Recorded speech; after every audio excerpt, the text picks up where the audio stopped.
I thank God for this opportunity na makasama kayo ngayong Biyernes ng hapon. God bless you all.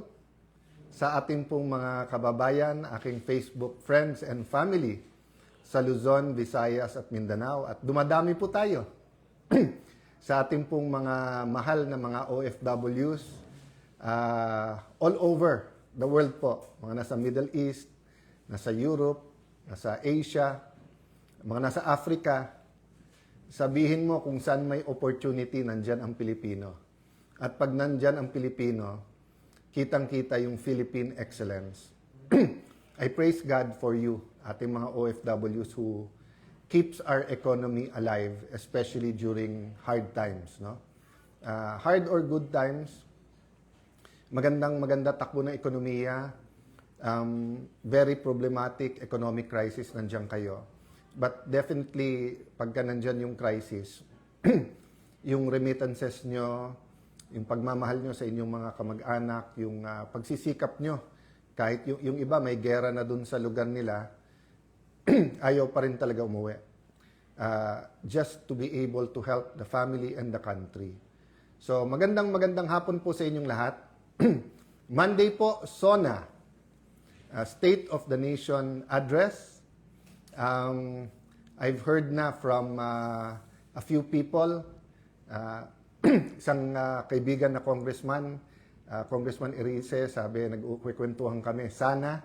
I also heard it from some host of Bilyonaryo news channel na SONA versus Sana. And I remember during the time of former President Gloria Macapagal Arroyo, I think yung opposition kami noon, nagamit din yung Sana. So, I've been talking to some friends about what do you think Sana should mean? Diba? So, si Jeremiah Belica, Brother Jeremiah, sabi niya, leadership kasi is stewardship, eh, diba? Yung, hindi naman ikaw may-ari eh. Pag ikaw ay mayor, you don't own the city. When you're governor, you don't own the province. When you're president, you don't own naman the Philippines, diba? You're steward, katiwala ka. Sabi naman ng aking good friend na si Marie, get well and get well soon and get well very well because kailangan na kailangan ka pa. Hindi lang ng yung organisasyon but yung mga communities talaga na pinagsisilbihan mo. But Marie always told me na sa lahat ng Filipino words at lahat ng words na alam niya to describe a leader, gusto niya yung pinuno. Bakit niya gusto daw yung pinuno? Kasi sabi ni Brother Marie, ang pinuno kasi pinupunuan. Kasi lahat naman may pagkukulang. Walang perfect sa mundo. Ang Panginoon ang perfect.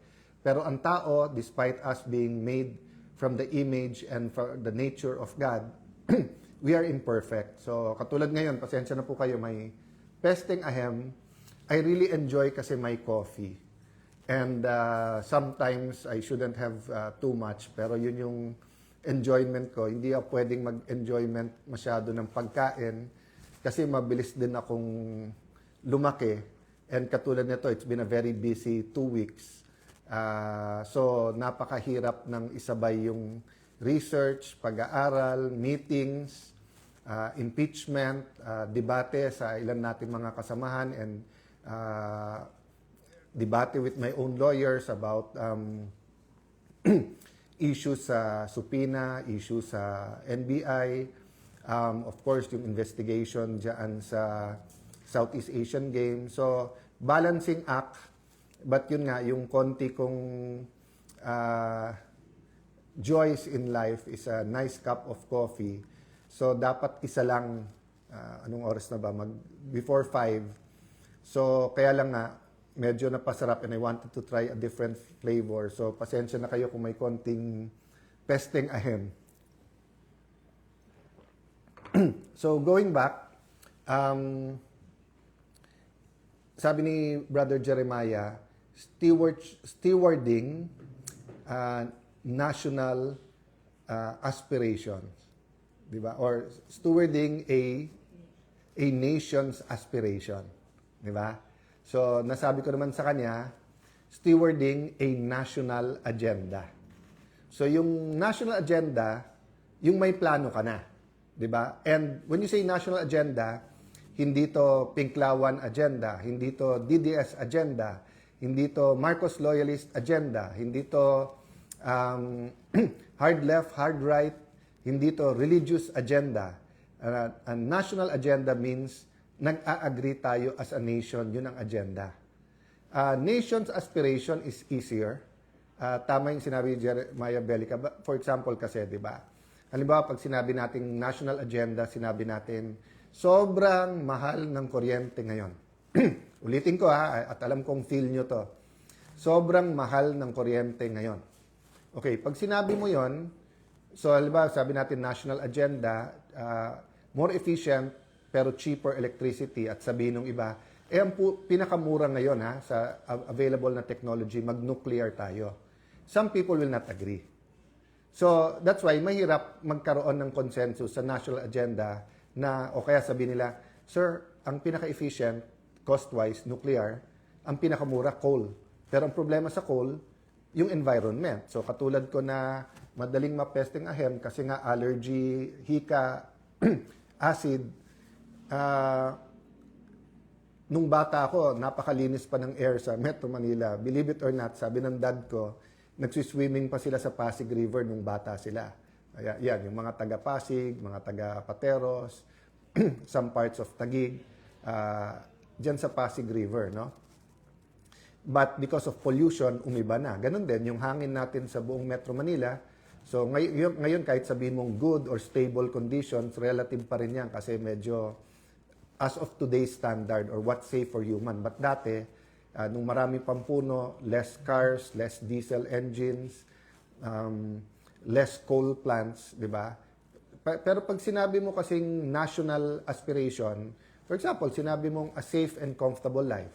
Pag sinabi mong affordable cost of living. Pag sinabi mong affordable cost of living, kayang bayaran ang bahay, medical expenses, pag-aaral ng mga anak, ikaw mismo kung gusto mo continuing education, di ba? So lahat yan pag-uusapan sa SONA, but of course limited din ang time ng presidente. Nakailan SONA na rin ako simula nung naging congressman ako ng 1998. Nakailan boycott din minsan, depende sa sitwasyon. Nakailan sana na rin. So let me inject at this time biblical principles, no? Biblical principles for all of us, regardless of our political affiliation or leanings, no? Number one, kung anong ating itatanim, yan ang ating aanihin. Okay? Kung ano ang ating itatanim, yan ang ating aanihin. For example, kung sasabihin natin, we should make it easier for hardworking people. We should allow them to get capital para hindi sa 5-6 lang tumatakbo. We should promote hard work. Pero halimbawa, promote natin online gaming, pagsusugal. Yung binebenta ng online gaming, yung manalo ka, get rich or get money quickly. But sa totoo lang, ang nananalo lang naman sa gaming, yung may-ari, yung nagpapasugal, di ba? Pero yung nagsusugal, sabihin mo sa, I'm not sure about the statistics, whether 1 out of 10, 1 out of 50, 1 out of 100, 1 out of 1,000, ang kikita dyan. So, nung uso pa talaga yung weteng, sabi nila, ano ba naman yan? Piso-piso, 5 piso. So, ganun din sa online gaming. Sasabihin, 5 pesos, 10 pesos, 50 pesos. But actually, sinabi nga ni Becoming Filipino, di ba, Nicolas, na pagsakay nga niya sa jeep, sabi ng jeepney driver, nagsimula sa 10, 50 pesos, but minsan, kalahati o yung kinita niya na sa isang araw, sa palaran na sa susugal. And this was the time na connected yung mga online wallets, kaya napakadali. So, what happens? When itatanim mo, gusto mo itanim, hard work, pero ang tinatanim mo, yung seeds nung sugal, nalilito din yung tao. Diba? So, ganun din. You want integrity. You want honesty. Pero sa schools, hindi bawal mangopya, hindi bawal mangbully, diba? Yung stealing, cheating, lying. So, aanihin mo kung ano tinanim mo eh. So, madalas natin sabihin ng mga harmless crimes, di ba? So, nung wedding nun, sinasabi, tumataya ka naman, kung fair naman, so sino nasasaktan? But values and morality hurt a nation, or having the wrong values and having immorality hurt the nation as bad or sometimes worse than yung mga crimes na sinasabi that hurt us, di ba? So that's the first biblical principle I wanted to say there. Kung ano ang ating itatanim, yan ang ating anihin. Number 2, yes, may plano ang Panginoon para sa atin. Jeremiah 29:11, "For I know the plans I have for you, plans to prosper you, plans not to harm you, but to give you hope and a future." Gustong-gusto ko banggitin si Jeremiah kasi si Jeremiah po ay tanggap ng Hudyo, ng Kristiyano, ng Muslim, na siya po ay isang propeta. Sa mga kapatid natin Muslim, assalamualaikum po sa inyong lahat. Maganda plano ni Lord, pero again, babalik ka rin dun sa kung anong itatanim mo, yan ang anihin mo. So kung itatanim mo salita ng Diyos, itatanim mo batas ng Diyos, kung ang batas ng tao ay singganda ng batas ng Diyos, meaning sinunod mo, aanihin mo yung plano ng Diyos. So kung ang anak mo, gusto mo maging abogado, gusto mo maging engineer, gusto mo maging piloto, maging napakagaling sa coding, maging engineer sa AI, pero pagdating niya sa high school na barkada, uminom, pagdating sa college, nag-drugs, maganda plano ni Lord. Pero yung tinanim niya, hindi maganda.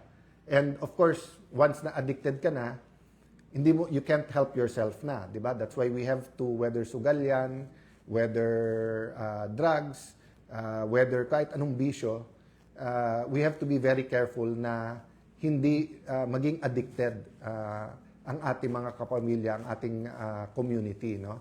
The third principle I want to share is that there is an enemy. So minsan sasabihin nyo, kaming mga politiko parating may enemy sa local, sa national, kami sa Senate nagbabangayan. Malungkot po ngayon kasi medyo nga napalalim yung bangayan, but somehow there's always a cycle na nagkakausap, someone wiser or cooler heads na nag-uusap kasi napaka-importante na may Senado. Tinamaan din ako nung sinabi nung ilan namin mga kasama na ASC, kung sino man ang tama, sino man mali, pero kung bangayan ng bangayan, baka may mag-take advantage at i-push ang charter change at ma-abolish ang Senate. So I'm not proposing na walang debate, but I do agree that we have to have ground rules para nga yung hindi lang yung imahe, but yung trust sa Senado nandun, especially when the country is in crisis. But the principle I wanna say is that there is an enemy. It's a spiritual enemy. It's a fallen angel na ang sinabi sa Bible, he is there to steal, to lie, to cheat, to destroy.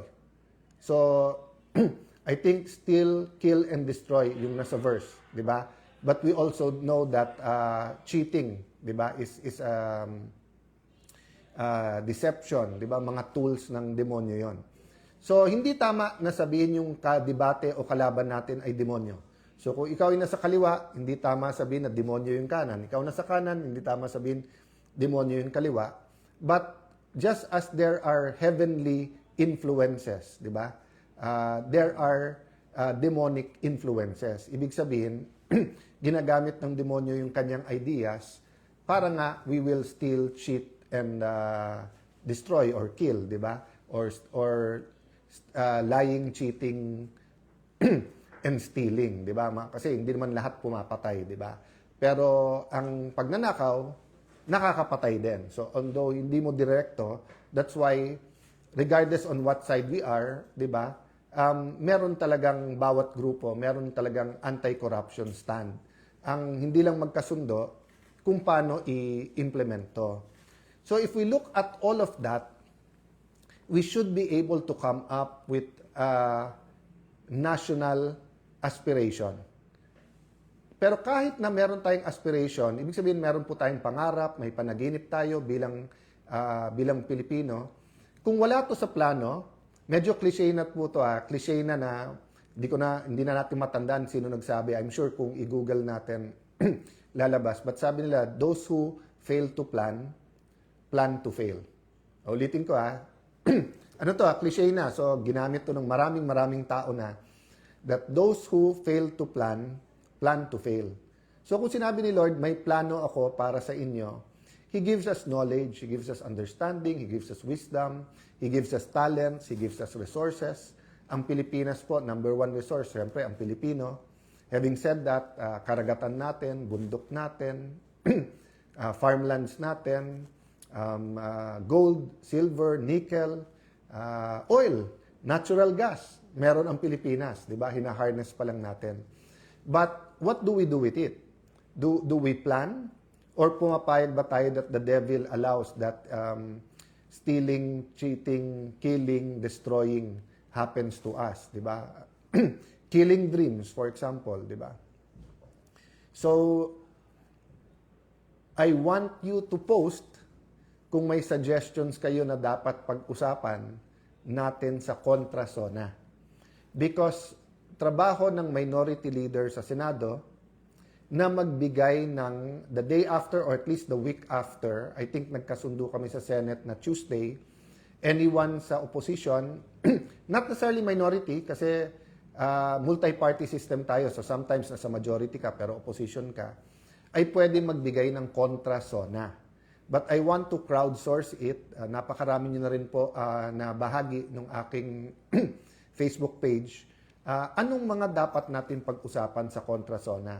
Of course, uulitin ko to sa Monday after the SONA kasi kailangan pakinggan natin yung SONA. But even without listening sa SONA, for example, taas ng presyo ng bilihin, di ba? Whether it's diesel or whether it's yung kuryente, marami pong nasyashock na ang electricity bill nila ay 2,000, naging 2,800, 22,000, naging 30,000, 5,000, naging 6,500, apples to apples. Iba sila sabi, hindi kasi nag-aircon ka araw-araw dahil mainit, pero makikita mo naman kasi yung reading ng metro di ba? So apples to apples, mako-compare mo naman ito. So, maaring yung iba sa inyo nagtatanong na, Sir, hindi nyo ba sasagutin yung allegations against you? Well, the allegations are general yung sinasabing may ghost sa Taguig. And we've checked, remember the national projects are from the national government. Theoretically, dapat walang kilalaman ang senador, congressman dyan. But of course, nakita natin dyan sa Blue Ribbon Committee na may talagang conspiracy o nakikialam. Having said that, I do as a habit check as much as I can projects. And sa Taguig, iba-ibang grupo nag-check dyan. Barangay, city, but because nangyari nga itong scandal na to, ang pagkaalam ko, maraming national government officials na ang nag-check dyan. Especially in Metro Manila kasi nga, for example, the Diskaya Group, di ba? Even sa Pasig, kung nasan ang unang nag-criticize sa kanila na si Mayor Vico, even sa Pasig ay may project sila. Even sa Baguio, where you have Mayor Magalong who's outspoken against corruption, has done much for our country in fighting corruption, meron din doon. So all over the country. That's why, nung unang lumabas to, sinabi ko dapat imbestigahan itong lahat. So in our preliminary investigations, wala kaming nakitang ghost. Yung mga nakita namin may problema, we reported it earlier. That's why no less than the top DPWH officials from the regional to the national level have inspected some of the projects na may problema at hindi kami nagkulang na magsabing eto, mali ang pagkagawa, eto, bakit ganito, eto, ang tagal-tagal na. Kasi nga nadadaanan namin dahil tagarong kami, umiikot kami doon. And of course, for example, doon sa Lakeshore, every Christmas, hindi ko na malaman kung 15, 20, 30,000 a night ang tao dyan because we have a world-class Christmas lights park. And of course, throughout the year, we try to have projects that, kasi hindi naman lahat may pera para mag-mall So we're trying to have many other venues in Taguig na families can go to, communities, barkadas can go to for free. No, mga playground para yung parents kasama yung mga anak. So, I continue to wait kung ano yung specific allegation and haharapin ko yan. But of course, yun nga, ang pakiusap ko, hindi tama na mag-single out at mas mabuti lahat ito. I'll stop there kasi nga we have naman time for that. I'll just remind everyone dito sa page ko that 2 weeks ago or last week, sabi ko na sa inyo, Monday to Wednesday, I try not to comment on other issues para nakafocus sa impeachment. As it is, marami na nagsasabing, eto mga senador na to, parang prosecution senator judges. Eto na naman mga senador na to, parang mga defense senator judges. So as it is, even if hindi natin pag-usapan yung ibang mga issues, may ganun na eh. So can you imagine if before the impeachment at lunchtime and after around dinner time, I will be talking about other important issues.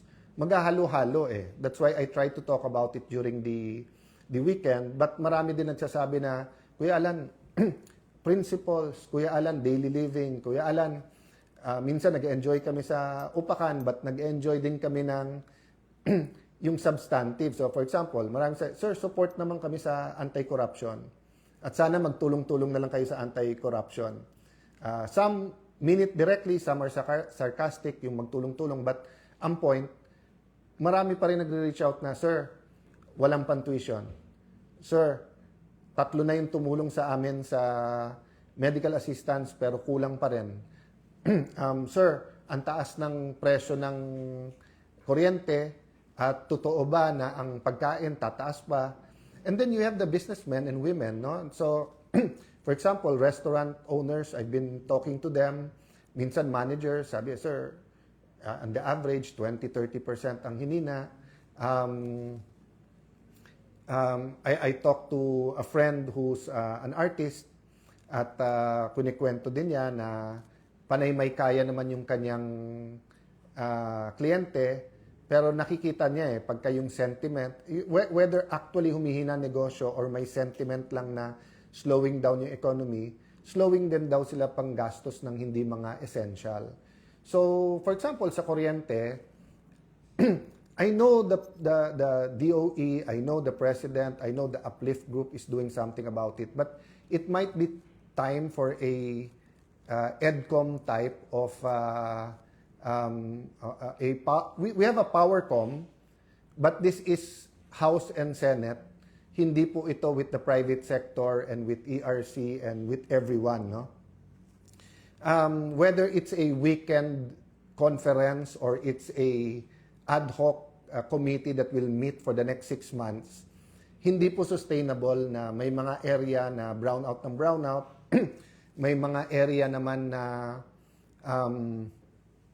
wala pa rin kuryente until now, and then hindi sustainable yung ganong kataas na kuryente, whether we're talking about commercial or industrial or residential. Diba? I think isa na tayo kung hindi tayo mismo ang pinakamahal sa ating region. So, hindi sustainable. So, pag ganun nakalaki yung problema, hindi pwedeng sabihin lang yung top level. It has to be the whole of government and whole of community approach. Diba? So, I hope you understand, guys, na I do want to have more discussions with you guys, but I meant it na kami sa minority, walang minority majority po sa impeachment court, pero meron sa Senate. May administrasyon, opposition. And whether you say it's true or not, we feel yung nakatutok sa amin, whether sabihin mo baril na nakatutok o sabihin mong kutsilyong or sword na nandyan sa liig nyo. So, like in my case, di ba? I have to do the research, I have to do the readings, I have to listen to the lawyers, give them instruction, they have to give me feedback at yung opinion nila when it comes to the impeachment. Staff yun, so legit yun. And then yung sa priority bills, may mga gustong-gusto tayo, meron tayong iba na we disagree. Then pressing issues, let's say kuryente. Then you have yun nga, yung biglang ilan na ba ang existing kong investigasyon ngayon? So, yung sa obstruction of justice, sumagot na kami, pero nandyan sa ombudsman yan. Tapos sabi nila, iniimbestigahan pa nila yung May 13 sa Senado. So, nandyan yan. Tapos yung SEA Games daw, iniimbestigahan nila. Tapos ang Taguig daw, iimbestigahan. So, whether you like it or not, that takes up time and it's a distraction. So, ang dali ko sabihin, sorry, today nakatutok ako sa impeachment, which I do. But if I have to read some documents or read about that, talk to some people about that, etc., that's a reality. So, syempre, nung sinabi halimbawa na may ghost projects daw sa Taguig, syempre, dino-double, triple check ko, tinitignan ko. Pag sinabing may ganito, may ganyan, di ba? But pag sinabi, it seems like ganito, kailangan ko tignan. Baka naman yung impression, ganon, pero may technical lahat yan eh. You know, engineers, architects, scientists, medical technicians, lawyers, those are all highly technical, accountants, may mga language at kultura yan na hindi likha. So like ako, abogado, hindi naman ako engineer. So pag sinabi, alam mo, sinabi kong, bakit flood control yan? Sa ano naman napunta yan? Sa Cali at Park. Sabi, sir, kasi part yan ng major project from Taguig all the way to Pasig to Rizal na yung road dike. So basta't dyan mo nilagay, ganito technically yung ganyan yan. So may mga ganon eh. So handa po tayo na harapin, of course, yung specific. Having said that, hindi ko pwedeng pabayaan ang legislative agenda, ang trabaho ko sa impeachment, ang trabaho ko rin sa holding everyone, including myself and people close to me, accountable, and including fighting for a national agenda. So let me close by saying, we all pray for a nation that is transformed. Hindi yung, madalas kong gamitin tong example na to, yung mga ka-age ko, dati ang sarap pumunta ng Clark at Subic, kung mahilig, nung araw, parang Magnolia at saka yung pag tinawag namin dati dirty ice cream, hindi dahil madumi, pero kasi sa bawat kanto-kanto yun, at sa kalye binibenta yung ice cream at masarap yun, nilalagay pa sa tinapay, so ice cream sandwich. Later on, nagkaroon ng Coney Island ice cream. Pero dati talagang Magnolia lang. So ang point ko, ngayon napakarami na. So napakaraming options na sa lahat ng atin mga kailangan gawin at atupagin or bigyan ng pansin, di ba? So some people will say, sir, sana naman more on health. Ayan, bago na yung secretary. Ilan tawag tayo na palitan na ang secretary at so I really have high hopes that the new secretary will do major reforms and will really lay the foundation for better health services and care, no? So I do believe in giving people benefit of the doubt, giving them a chance kahit na hindi ko sila kapanalig sa politika, for example. But in the case of the health secretary, little info, but I really wish him the best at sana talagang walang politika sa DOH at maayos to, no? But going back to the point I was making, kailangan natin bumalik sa isang sistema na pwede tayong magdebate, pero kumbaga hindi parang patayan, di ba? So, God bless you. It's Friday afternoon. May event kami tomorrow. It's really talking about the nation, the spiritual side. So, the example I was giving pala, is that if you go to Clark and Subic, not only do you have the burgers na masarap, but pag sinabi doon stop, kahit na walang stoplight, kahit walang CCTV, kahit na walang traffic, stop talaga. O pag sinabing no right turn, walang sumisingit na right turn. Pag sinabing 30 kilometers an hour yung takbo, sinusunod. Ang problema, paglabas mo sa Clark at Subic, hindi na naman sinusunod yung batas. So sabi ko, may change, walang transformation. So pagpasok mo sa loob ng Clark at Subic, ikaw ay driver na hindi sumusunod sa traffic, bigla kang susunod. Pero because walang transformation, paglabas mo, balik sa dati. But yung mga tumira doon, for whatever reason, doon nagtrabaho, kinuha nung American bases as a subcontract, whatever, after a few months, after a few years, kahit lumabas ka ng Clark at Subic, susunod ka kasi nag-transform. So, yun po ang paghamon sa atin. Ano po ang aspiration as a nation? Ano ang national agenda? But how do we have this change that becomes transformation? Para hindi yung while the cat is away, the mouse will play. So nangyayari sa atin pag walang bantay, bahala na. Pero pag may bantay, susunod tayo. Dapat kahit walang nakatingin, yun pa rin yung tama yung ating ginagawa. So tomorrow may activity kami about nation building, transforming the nation. Update ko kayo tomorrow. God bless you. Good night po. Good afternoon and good night.